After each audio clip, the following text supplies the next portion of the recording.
By now, you've probably been bombarded with a lot of how to glow up in 2025 content, but I'm here to actually help you make 2025 your year. And you don't need to buy another bath bomb or a fancy planner, but you do need the 4 steps that I'm going to share with you today. Whether you're chasing personal growth, financial abundance, or a promotion, I've got you covered. By the end of this video, you're going to have a roadmap to make 2025 your best year yet. Oh, it's so windy outside. The first step that I'm going to share with you today is goal setting. Now, this might seem generic, but actually goal setting is the #1 tool that you're going to use to make your dreams come true. So remember, it's not just about setting goals, it's about setting the right goals, and I'm going to share my exact formula. So #1 is to get clarity on what do you actually want to achieve in 2025. A lot of people think, oh, I want to have more money, I want to travel more, I want a better job, I want a new relationship, etc., etc., etc. But those are very generic and they're not very specific to you. So #1 is you actually need to brainstorm. I recommend getting out like a big piece of paper and a pen, doesn't have to be fancy, and actually brainstorming what would be really life-changing for you specifically to have. Is it having an extra $10,000 in savings? Is it having $50,000 in savings? Because perhaps the reason you want more money is because you want to save for a house. Or perhaps you already have a house, but you want to save for a trip. Or perhaps you've already been on a trip and you want to buy some really expensive item. But what you need to do is become crystal clear on your exact goal. So if it's a financial goal, you need to have an exact figure in mind. And think about not just what will the figure mean to you, but also what will it help you achieve. The next thing you need to do, after you've had a brainstorm and a brain dump of all the different kind of things that you want to achieve in the new year, is I would start to categorize them. So you might have goals for health, you might have goals for finances, your career, relationships, and mental health. And you might find that you have a lot of goals and it might kind of seem overwhelming, but that's okay, because what we're going to do is in the next step, we're going to get a highlighter and we're going to circle the top 3 goals. Now, this doesn't mean that the goals that you haven't circled aren't as important, but the thing is we only have a certain amount of time and energy every single day. And if you try to do every single thing, you might spread yourself too thin and you might not actually achieve any of the goals, but you might get a little bit closer. But what we want to see is a year of transformation. So what I would do is I would sit down, I would look at the list, and I would kind of see like which one evokes the most emotion in me when I imagine have achieved that particular goal. And whatever those ones are, I would circle them, pick your top 3, and these are going to be the ones that you spend the most amount of time, energy, and resources achieving in 2025. Now, once you have those top 3 goals, it's time to create a vision board. Now, before you roll your eyes, vision boards are an incredibly powerful tool. I have been using vision boards myself for the past 10 years, and it is mind-blowing how many times I have achieved nearly every single goal on my vision board. I think that they 100% work, and I'll get into that in a second and the sort of science behind it. But let's just cover how to make an effective vision board. So for me personally, I love to use Canva. It's very easy to use. You can get the free version, I use the paid version. And what you can do in Canva is you can make a vision board where you select items that are very indicative of the particular 3 goals that you want to achieve. Whether that's, the amount of money you want to have in your savings account, the amount of followers you want for your Instagram page, the trip that you want to go on, etc. But what you really need to do with your vision board is make it something that you're going to see every single day. So what you're going to do is make a vision board that shows all of the goals and then resize it for your phone wallpaper, your laptop wallpaper, and then maybe even print out a version in A4. That way, every time you open your phone, you see it.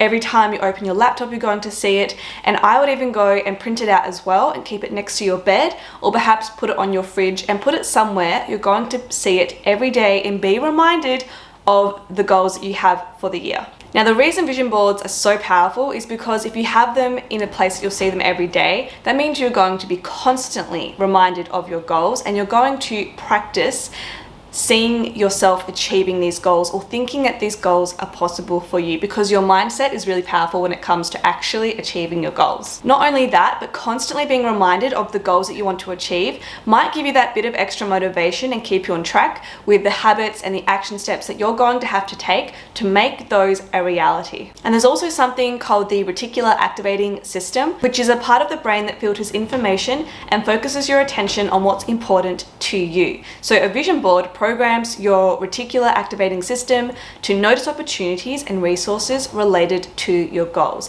It's a little bit like when you want to buy a red car and suddenly you see red cars everywhere. It's the same sort of deal. Now that you have your vision board, we need to talk about the actual action steps that need to take place to achieve your goals. So what I have found over the years with achieving my goals is once I have my vision board and I have my top goals for the year, then I know that I need to break them down into action steps and habits that are going to support me to make those goals a reality. So having those big goals are really important. But obviously, when you look at the big end result, it can be a bit disheartening when we are so far away from feeling like we have achieved them. That is why, instead of focusing just on the end result, it's important to actually create daily habits that we can pour energy into that will help us actually achieve the end result. Because obviously we can't snap our fingers and have an extra, $10,000 or a new car or a new house. But what we can do and what is in our power every single day is the ability to take those small action steps and implement habits to achieve great results. How do we go about creating the habits that we need to achieve those goals?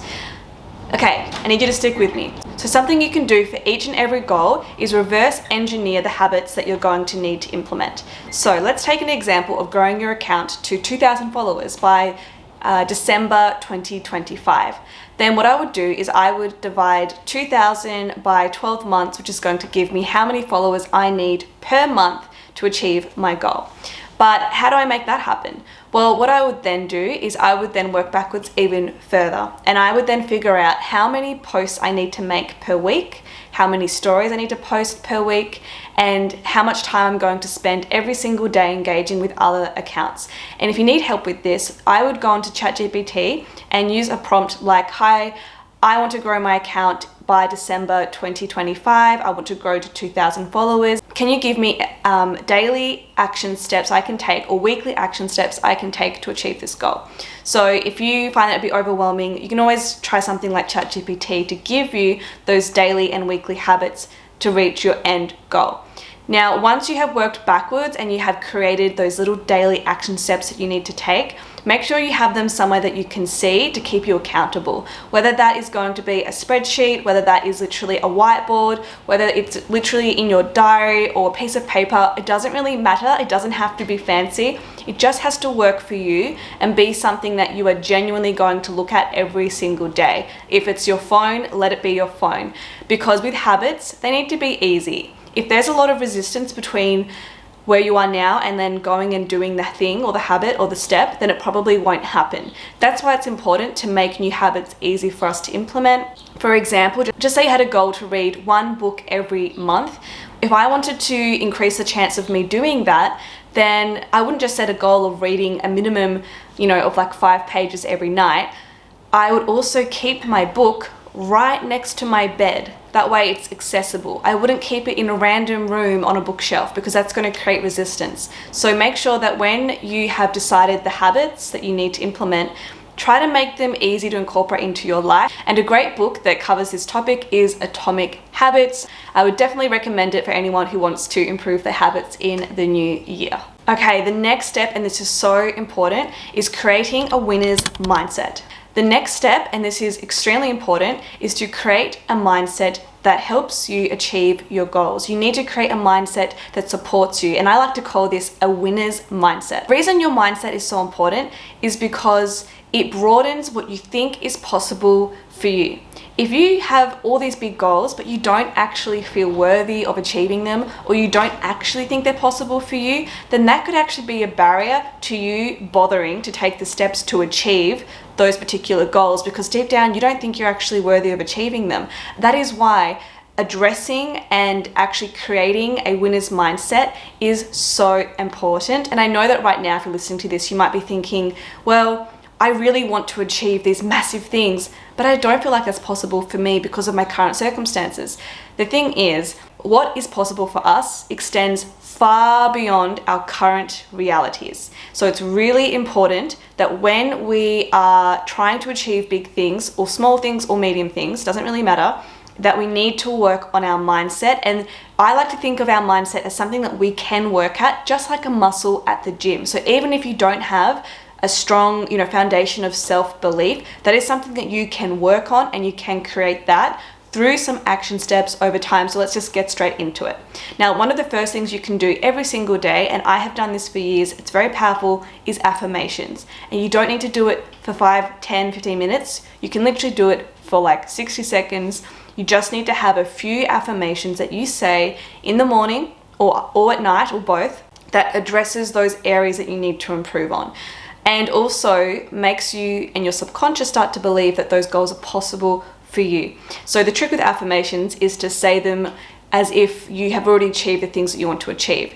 So if you don't have much self-belief, instead of saying in the morning, when you have 2 minutes of meditation to yourself, I want to believe in myself, you would say, I believe in myself.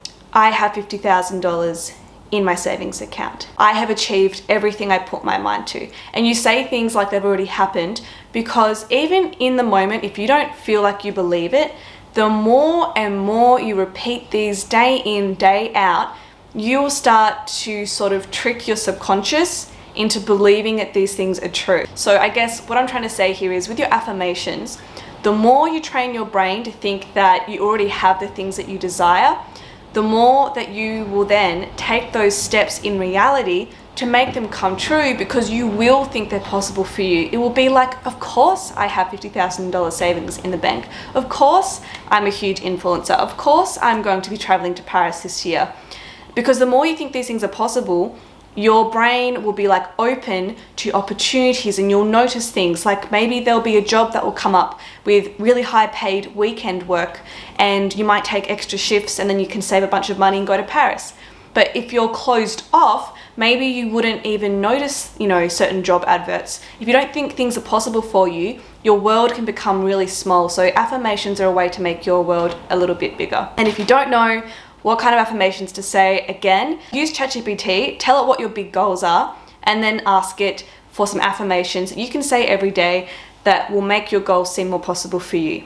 Another technique you can use to shift your mindset is to use visualization. Visualization is very powerful. Again, it's training our brains and our subconscious to see us having the things that we desire in real time, obviously in our imaginations though.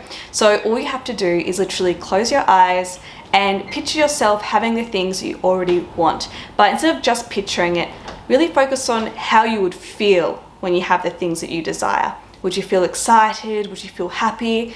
Would you feel grateful? And the more you can really dive into the emotions that you would feel if you have the things that you desire, the more powerful your visualization is going to be. And again, it's just another step you can take to shift your mindset. Lastly, the most powerful mindset tool you can use is gratitude, because in this universe, like attracts like. I have learned a little bit about the law of attraction. There's lots of books on it, but essentially gratitude is the most powerful tool that we can use. Be grateful for what you already have. Be grateful for things like a roof over your head, a car, a job, friends, family. I mean, being grateful actually attracts more into our life, because like attracts like. So if you're always only focused on what you don't have and that feeling of lack, you tend to attract more of that into your life. Whereas if you are really grateful for everything you have, it tends to raise your energy and I guess your vibrations and that sort of positive emotion. And apparently it tends to attract more of that into our lives. So it is really important, if you can, to try and practice gratitude every day. And you can actually do all of these in under 5 minutes. So your affirmations, your visualization, and your gratitude, you can literally do it probably in like a couple of minutes. I like to just do it after I've had breakfast. I sit on the couch, I go through the motions every day, and honestly, it is a game changer and you've got nothing to lose by trying it. The last step you need to take to make 2025 your year is to set quarterly reviews. I know it doesn't sound that fun, but it is really important. So once every quarter, you need to sit down and you have to do a bit of a deep dive and a review of the past 3 months. And that's not to like be hard on yourself and say, oh, I haven't achieved my goals yet. But what you do need to do is look at what worked and what didn't. It's really important to hone in on, okay, what did I do that moved the needle further? What did I find difficult? What was easy? And what just did not work? And what you could do after that 3-month period is, if you have worked really hard and you feel like you just have got absolutely nowhere, that doesn't mean you give up on the goal. It just means you have to change the path to get there. So I never give up when it comes to achieving my goals. I'm someone that will really give things a red hot crack, and just because you've worked really hard for a few months and nothing's happened doesn't mean you're never going to achieve your goal. It just means that maybe your energy is better placed elsewhere. Maybe you haven't found the right strategy. Maybe you need to think outside the box. Like, sometimes we can't just rely on ourselves to achieve our goals. Sometimes we need to pay money for a mentor. Sometimes you need to take a course. Sometimes you need to go to networking events. Like, you really can't give up until you have properly exhausted all options. And I know it can be really easy to say, well, I worked really hard, I worked day and night, nothing's happened, it just wasn't meant for me. My mindset is that I will try literally everything, because if the goal's not that important to you, then you will give up after a couple of months if you haven't achieved it. But if the goal is actually important to you, then you owe it to yourself to try absolutely every avenue to get there, and be patient, because sometimes things do not happen overnight, and they don't happen even in a year. Sometimes it takes years to achieve our goals.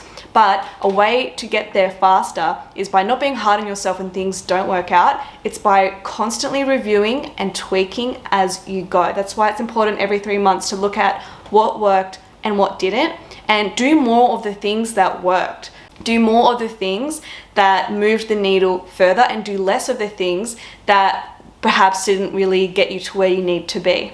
And don't be afraid to invest in yourself, in a coach or a mentor, or pay for a course, because sometimes the reason we can't get to where we want to go is because we lack the skills or the network. And honestly, a network is a very, very powerful tool for achieving one's goals. Never underestimate the power of networking. So there you have it, the ultimate roadmap to making 2025 your year. Remember, it's not about being perfect, it's about being intentional and being consistent over time. Trust me, you have everything you need within yourself to make your dreams a reality. If this video inspired you in some way, please don't forget to comment, like, and subscribe, and I hope to see you next time.